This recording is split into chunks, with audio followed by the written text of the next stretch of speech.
Hello. Good morning, good afternoon, Buenas or tardes. good evening Buenas noches. All the things. from the Studleys. We are excited for another episode of the Keep the Fire Burning podcast. Unscripted. Please make sure you like and subscribe. But this episode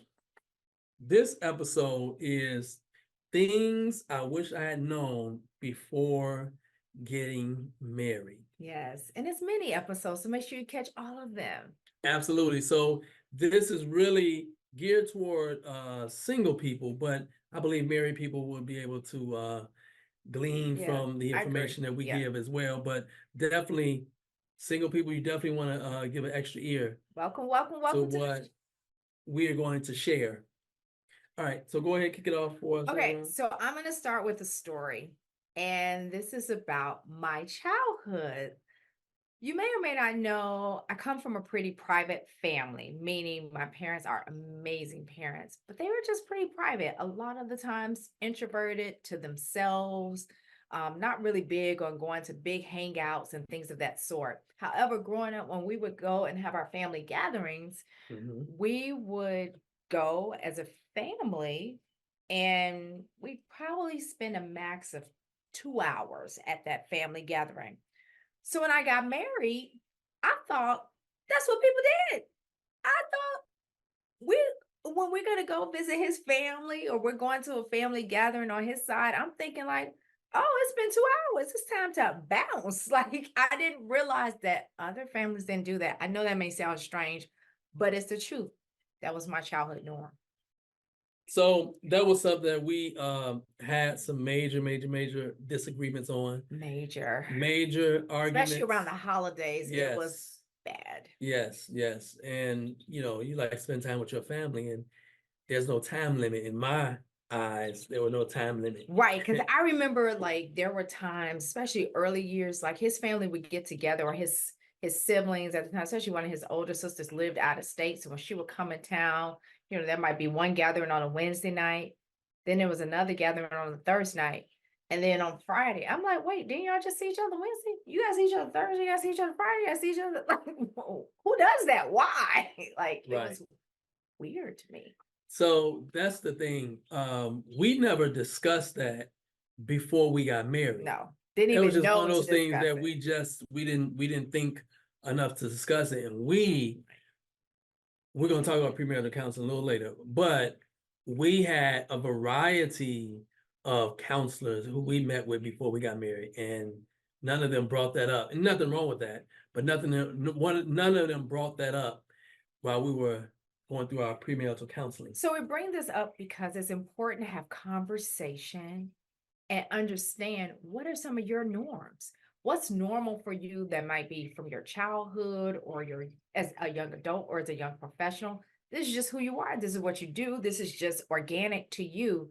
But as you begin to date or date seriously or thinking about marriage with someone, it's really important to have those conversations, get into each other's worlds to make sure that's going to be a good fit for you, because inevitably you're going to have to compromise. That's what we had to learn how to do. We had to learn how to establish a new normal for us that brought a little bit of my culture and what was normal for me and a little bit of yours too, which was really a blessing. I'm so grateful though that I was open to some of your family norms, because that taught me how to be better at relationships, how to grow and really spending time with people and getting beneath the surface, and really just growing again with my family. So I'm grateful for that. Exactly. So, but it took me a while to get there, I'll be honest. Yeah. It took a while. It was just one of those things that I had to be patient, really patient. And so that's the thing. Another thing that is important is to be patient. Yes. So patience with a spouse. Communicating about those norms, getting into each other's world is one tip. So you can begin to understand how people are wired and why they are a certain way. And it's good to discover that early on.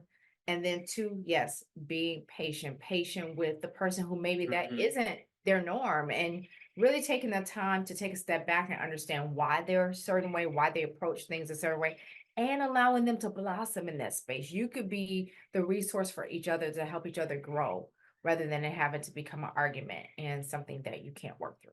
Right. So so that's very important. Any other tips that you want to share?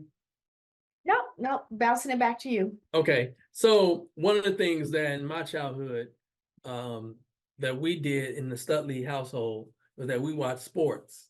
My father and I watched sports, and it was, maybe 3, 4, 5 hours of sports. So when I got married, my wife, Roz, A was good thing. not necessarily like, again, she wanted to, there's a limit on sports. Man, sports on again, sports on again, sports on again. Baby. Yes, it's on every day because it allows those who love sports to really get emotionally involved with your team. And so that's one of the things I share. And see, when I was pursuing my wife, Talk about it. pursuing my wife, I was getting into her world. But little did she know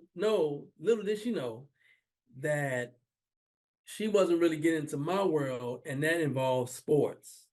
So that's a good point. That's a point you definitely want to be able to get into each other's world. Yes. Before you say I do, because after you say I do, it's too late to find those things out. It's important to find those things out before. Yeah, it's important to be true to who you are because it's going to come out.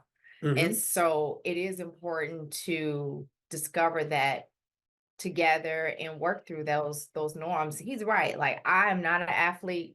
I didn't come from an athletic family. So that was a real just a wake up for me. Like, oh, Eye opener. An eye opener. Oh, sports are on today. And he yells at the sports TV like, my God, like there's no tomorrow. But that's a whole other thing. But I'm grateful and I'm thankful. But I also love that he has that, and I love that he has that passion about sports, and I try to enjoy it as much as I can. It's not organic for me to enjoy it because it's not something that I'm naturally drawn to. So I have to work at enjoying that with him. So sometimes I might watch a little bit of a game, like the fourth quarter, and go from there. So, but again, these are things that might be different norms for you. However, all things you can work towards. It's just having honest conversation, getting to know each other, being truthful about who you are, and discovering those norms together.